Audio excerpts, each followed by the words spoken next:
Alright, boys and girls, how you doing? This is Ted from the Motorcycle Man Podcast. How are you doing? This is lovely. We are out and about today on the bike, and we're doing something completely different this time. Ordinarily, when I go out on the bike, I'm heading out into the Pine Barrens to check things out. Ooh, this is ugly. This is what you call repaving. We like repaving. Anyway, so ordinarily, that's what I do. But I've decided that this time I'm going to do something completely different, in that instead of doing the usual route, I would ride and check out Roadside America.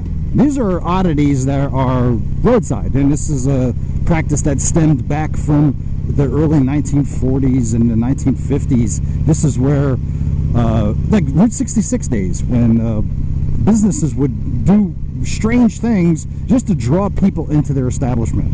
Well, the practice continued. Like, for example, muffler men. These are big, giant muffler statues of men, like Paul Bunyan, whatever, and they make them look like Paul Bunyan, they make them look like they're holding a muffler, or whatever the case may be. But this is a practice that continues today, and many of these old monuments or things exist from way back when. They still exist. They may not have the same meaning, but they're there. Now, so what I'm going to do here, and there are thousands of them around the country, thousands and thousands of them, and you can download the app, the Roadside America app, and then you'll be able to locate where all these are in your state or in your region. So what I'm doing now is I'm going to make it a point to visit as many of these places as I can near me, or in New Jersey, or anywhere for that matter. So right now, we are on our way to the 1938 War of the Worlds radio broadcast monument in Princeton Junction. All right, we'll be right back with you in a moment.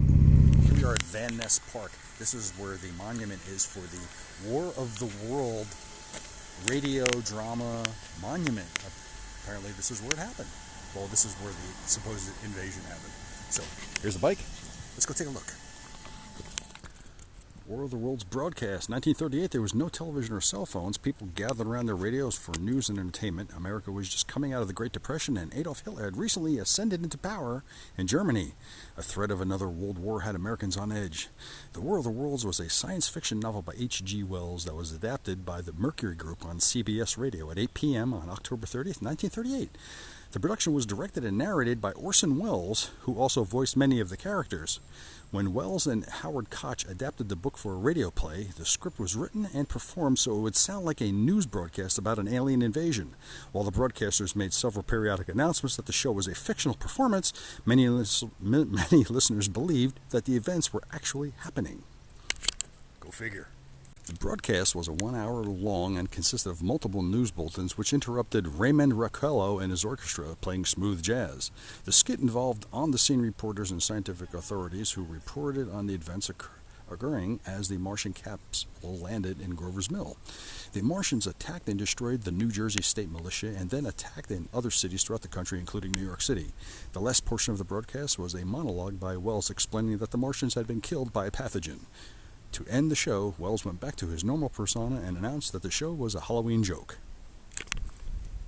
Quotes from the broadcast. The Grover's Mill reporter. Good heavens, something's wriggling out of the shadow like a gray snake.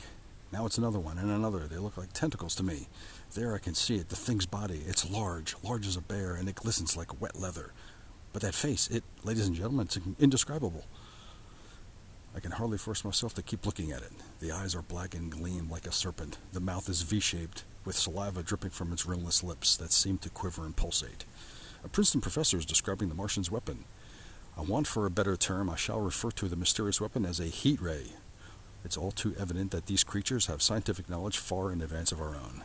A bulletin stated, I have been requested by the governor of New Jersey to place counties of Mercer and Middlesex as far west as Princeton and east of Jamesburg under martial law.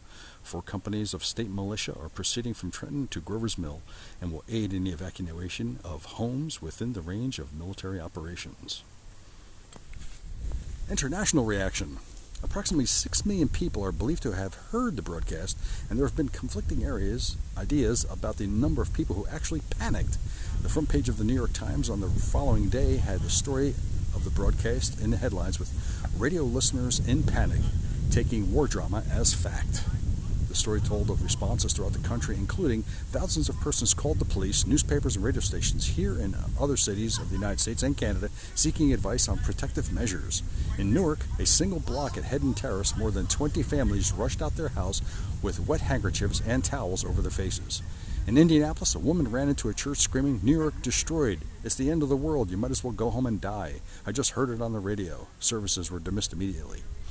Legend has it that locally, some residents opened fire on a water tower thinking it was a Martian.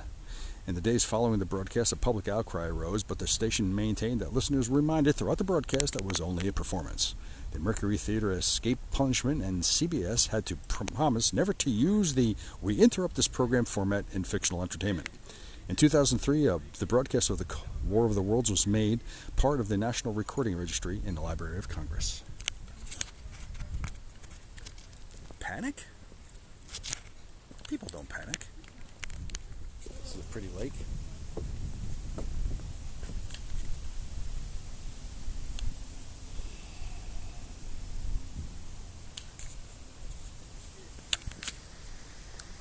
was told there was a plaque here.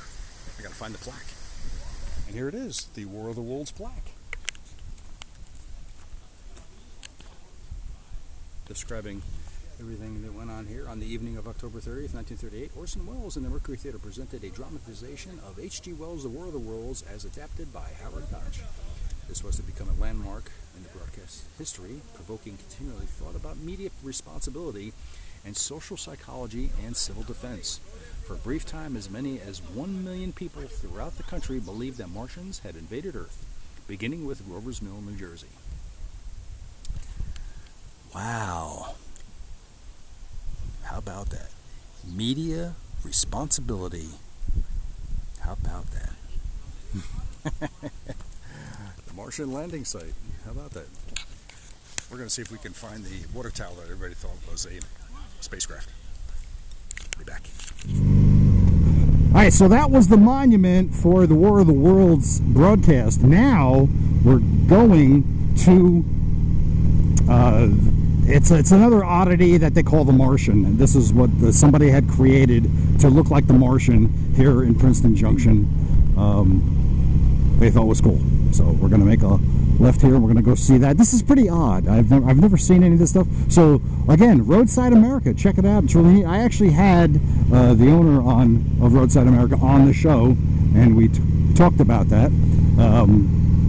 It was really, really cool. It was very, very cool. So check it out. All right, we're going to get to this little odd thing here in a moment. Oh, there it is.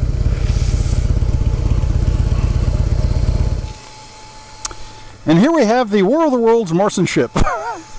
That's so cool. Look at that. I love it.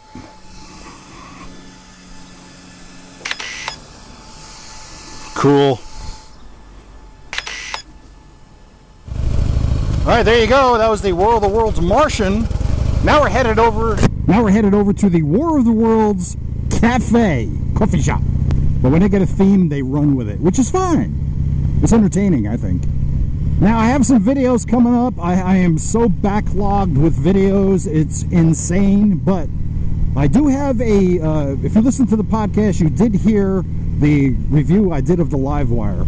Now, there's going to be a blog post, a nice write-up about the Livewire and everything about it. That's coming up very shortly. And I do have a video of the Livewire that I will be producing. It's in progress. I have, and this is no lie, I've got like 6 hours of video that I have to edit and incorporate into this. I have to cut it down to about 30 minutes. I might make it an hour, I don't know, but I have a lot of video I have to go through, and photographs and all the stuff to incorporate into this video. But I will have that done. Once I have that done, I will, of course, let everybody know, but it's out there. Sadly, the War of the Worlds coffee shop is closed. That's it right there. But they call it the Grover's Mills Coffee House, and according to the Roadside America app, it is actually... Alright, so let's find the next location. We got to go to the Sea Blanket Springsteen. Oh my God, we got to go here. This is so funny. 1 hour later. Alright. Here we are at Bruce Springsteen, the Soulful Humanitarian Sculpture. This is called the Bruce Springsteen in a Sea Blanket.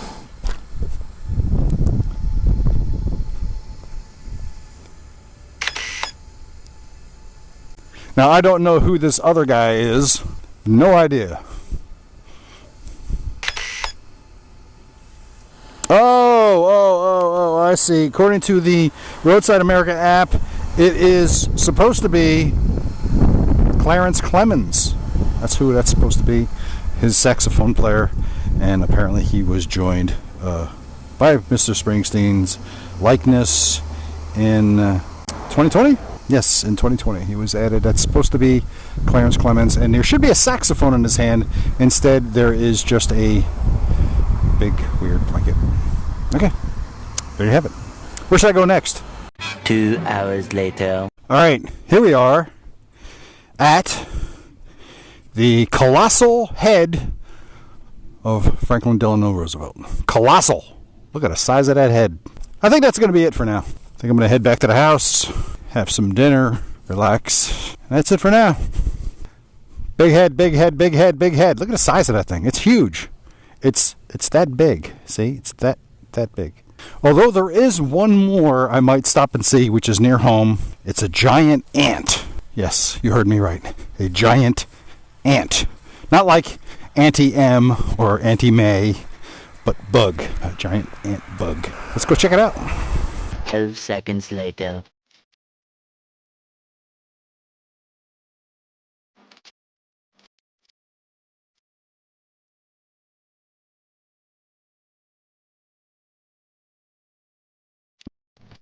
Drive-through grocery, right there. Pull up the window, tell them what you want, and they give it to you.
By the time I got my head straight, girl, you know that it's too late.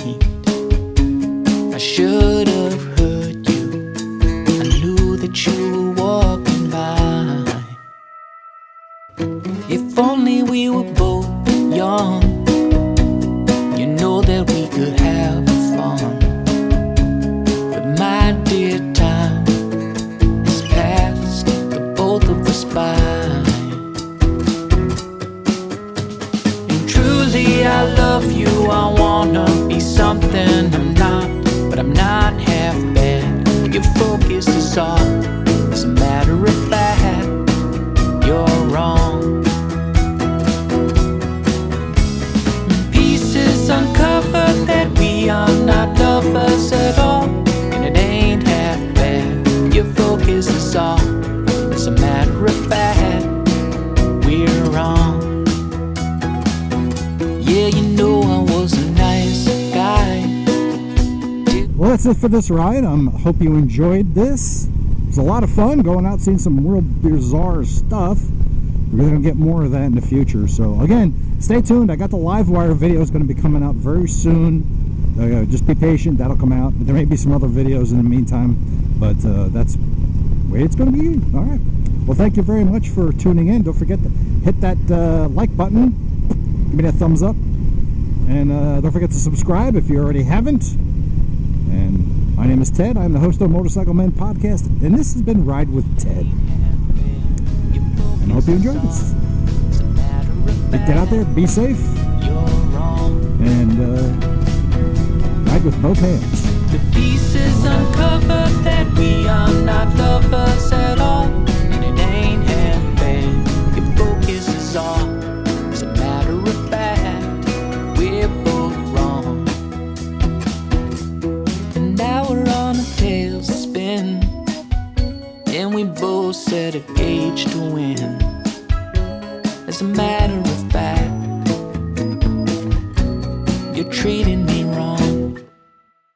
And truly I love you. I wanna be something I'm not, but I'm not half bad. Your focus is off.